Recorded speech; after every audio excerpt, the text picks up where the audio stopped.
വചനം ജീവനുള്ളതാണ്. നാം സ്നേഹിക്കപ്പെട്ടത് ദൈവസ്നേഹത്താലാണ്. നാം അംഗീകരിക്കപ്പെട്ടത് ദൈവസ്നേഹത്താലാണ്. നാം വിലയുള്ളവരായി തീർന്നത് ദൈവസ്നേഹത്താലാണ്. നാം രക്ഷിക്കപ്പെട്ടത് ദൈവസ്നേഹത്താലാണ്. നമുക്ക് നിത്യത ഉറപ്പാക്കി തന്നത് ദൈവസ്നേഹത്താലാണ്. മറിച്ച് നമുക്കൊരു ഐഡന്റിറ്റി ഉണ്ടാക്കി തന്നത് ദൈവസ്നേഹത്താലാണ്. നമുക്ക് ഐഡന്റിറ്റി ഇല്ലേ? ഉണ്ടോ? ഇല്ലേ? നമുക്കൊരു ഐഡന്റിറ്റി ഇല്ലേ? യെസ്. എന്താണ് ഐഡന്റിറ്റി? ആമേ ക്രിസ്ത്യൻ. അതിന് മൂടുപടമൊന്നുമില്ല. ആമേ ക്രിസ്ത്യൻ. അതാരും വച്ചു നേടിയ ദാനമൊന്നുമല്ല, ഒരുത്തനെ തന്നിട്ടുള്ളൂ. കുരിശു ചുമന്ന് മരിച്ചവൻ, ജീവനുള്ളവൻ, ജീവദാതാവ് യേശു ക്രിസ്തുവാണ് ഈ രക്ഷ, ഈ ഐഡന്റിറ്റി നമുക്ക് ഉണ്ടാക്കി തന്നത്. സൺസ് ഓഫ് ഗോഡ് എന്ന അർത്ഥം എന്താ? സൺസ് ഓഫ് ഗോഡ് എന്ന വാക്കിന്റെ അർത്ഥം എന്താ? സൺസ് ഓഫ് ഗോഡ്, ദൈവമക്കൾ. ദൈവമക്കൾ എന്ന വിളിപ്പേരിനകത്താണ് നമ്മുടെ ജീവിതം. നമുക്കൊരു ഐഡന്റിറ്റി, അതാണ് നമ്മുടെ ഐഡന്റിറ്റി, ദൈവമക്കൾ. ആ ഒരു ബോധ്യത്തിൽ നിന്നുകൊണ്ട് വേണം നോമ്പിലൂടെ സഞ്ചരിക്കാൻ. യെശയ്യാ പ്രവാചകന്റെ പുസ്തകം അതിൻ്റെ 53-ാം അധ്യായം 10-ാം വചനം മനോഹരമായ ഒരു സാക്ഷ്യമുണ്ട് പിതാവിനെ കുറിച്ച് പറയുന്നതാണ്.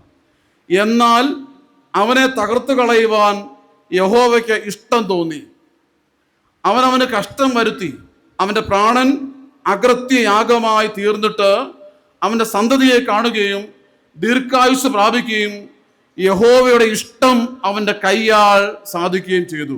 നിങ്ങൾ വചനം വായിച്ചിട്ടുണ്ടെന്ന് എനിക്കറിയില്ല, ഇല്ലെങ്കിൽ വീട്ടിൽ പോയി നോക്കണം. യെശയ്യാവ് 53:10 പിതാവ് പുത്രന്റെ മേൽ വെച്ചു നീട്ടിയ രക്ഷാകര പദ്ധതിയെക്കുറിച്ചാണ് പറയുന്നത്.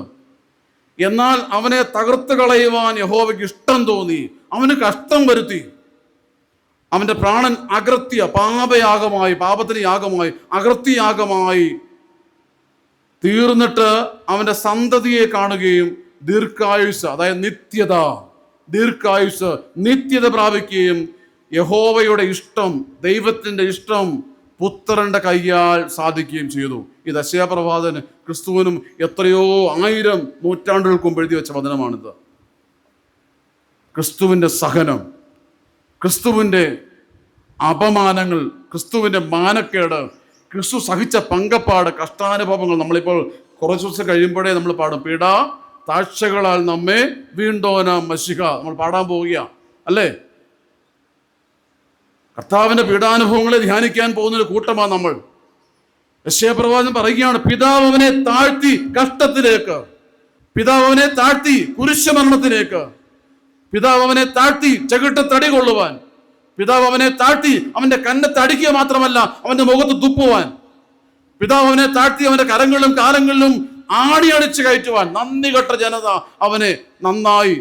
സങ്കീർത്തനക്കാരൻ പറഞ്ഞെന്താ? ഒഴിവുകാരന്റെ മുതുകിന്മേൽ ഉഴുതു, പിന്നെ ഒഴിവുചാലുകൾ അവർ നീളത്തിൽ കീറി. ഒരു 33 വയസ്സുള്ള ഒരുത്തന്റെ ശരീരം അടിച്ചു പൊട്ടിച്ചതിന്റെ കണക്കാണ് ദാവീദ് പറഞ്ഞത് നൂറ്റാണ്ടിന് മുമ്പ്. ഒഴിവുകാർ എന്റെ മുതുകിന്മേൽ ഉഴുതു, ഒഴിവുചാലുകൾ അവർ നീളത്തിൽ കീറി എന്നുള്ളത്. ഇതൊരു അസാധാരണത്വത്തിന്റെ നിലവിളിയാണിത്. പാപവിമോചകൻ യേശു ക്രിസ്തു സഹിച്ച പങ്കപ്പാടിന്റെ കണക്കെടുപ്പാണിത്.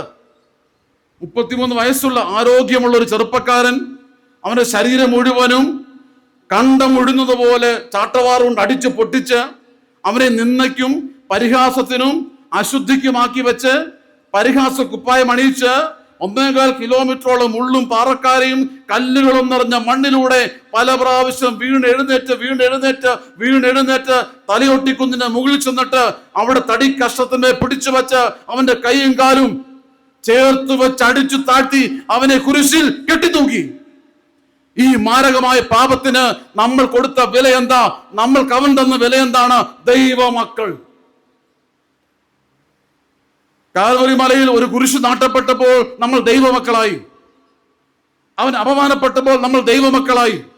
അവൻ അടികൊണ്ടപ്പോൾ നമ്മൾ ദൈവമക്കളായി. അവൻ പരിഹാസ കുപ്പായം അണിഞ്ഞപ്പോൾ നമ്മൾ ദൈവമക്കളായി. അവൻ സഹിച്ച പങ്കപ്പാടുകൾ ലോകം മുഴുവനും മാലാഖമാരും സോപ്പന്മാരും കാദീശന്മാരും മോറോവസന്മാരും അനേക കണ്ണുകളുള്ള മാലാഖ കൂട്ടങ്ങളൊക്കെ പാറി പറന്ന് മഹത്വപ്പെടുത്തുന്ന ഈ ജീവനുള്ള സത്യദൈവം ഇങ്ങനെ താഴെ കെട്ടപ്പെട്ടവനായി നിന്ദിക്കപ്പെട്ടവനായി നിന്നത് കൊണ്ടാണ് എൻ്റെ പ്രിയപ്പെട്ടവരെ ഞാനും നിങ്ങളും ദൈവമക്കളായി തീർന്നത്, സൺസ് ഓഫ് ഗോഡായി തീർന്നത്.